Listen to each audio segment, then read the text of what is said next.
Hello ကန်ကောင်းရှိနေတိတ်လာမဲ့ blind box ဆိုတာဒါမျိုး blind box ကိုပြောတာပေါ့နော်ဒီ blind box ကိုဖောက်လိုက်ပြီဆိုတော့ဘဲကောင်ကြားကန်ကောင်းစေတဲ့အကောင်လေးတွေပါပဲနော်ကဲဒီထဲမှာဘလို့ဘာကောင်လေးပါလဲဆိုတော့ तू ကတင်းနေတော့5 6ခွေကိုကောင်ပါတယ်ပေါ့နော်အဲ့ဒီမှာဆိုငကားလေးတွေပါတယ်ပြီးလို့ရှိရင်ငကားလေးပါတယ်ကြားလေးပါတယ်မြောက်လေးပါတယ်ပေါ့နော်ဂျူဒီဘဲကောင်လိုချင်လဲဆိုတာအခုဖောက်ပြပေးပါမယ်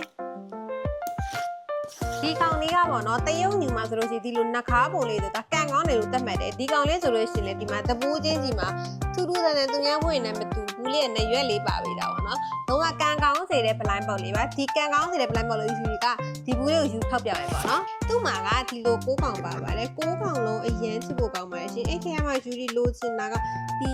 lucky pony ပေါ့နော်ဒီ pony လေးလိုချင်တဲ့အဖြူရောင်လေးပြီးလို့ရှိရင် lucky trap လေးလိုချင်တယ်ဒီနှစ်ကောင်လိုချင်ပါတယ်ရှင်အနီ dragon တကားနှစ်မှာမွေးတာမို့ fortune dragon လေးလိုချင်တယ်ဒီ3ကောင်လိုချင်တယ်ကဲဘလောက်လှတယ်ဘလို့ကန်ကောင်းစေလဲဆိုယူဒီခုပြရပါမယ်ဒါလေးကိုအိမ်မှာထိထားလိုက်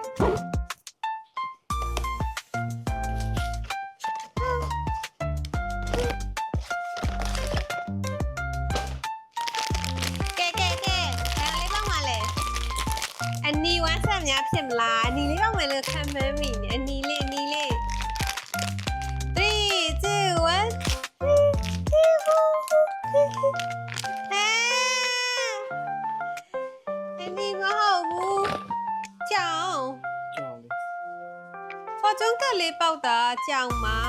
သူ့မျက်လုံးလေးဆိုရင်နှစ်ခုပေါ့နော်အယောင်လဲမဲ့သူ fortune ကတ်လေးပေါက်တာပါအရင်ချက်ဖို့ကောင်းတယ်ရောဒီမှာ chance လေးလည်းပါတယ်အဲကြောင့်ကန်ကောင်းတာပေါ့နော်ဒီမှာ lucky chance လေးပါတယ်ဒီလိုလေးဒီကွင်းလေးနဲ့ချိန်လဲရတယ်ဒီကျိုးလေးနဲ့ချိန်လဲရတယ်ပေါ့နော်ချက်ဖို့ကောင်းလိုက်တာ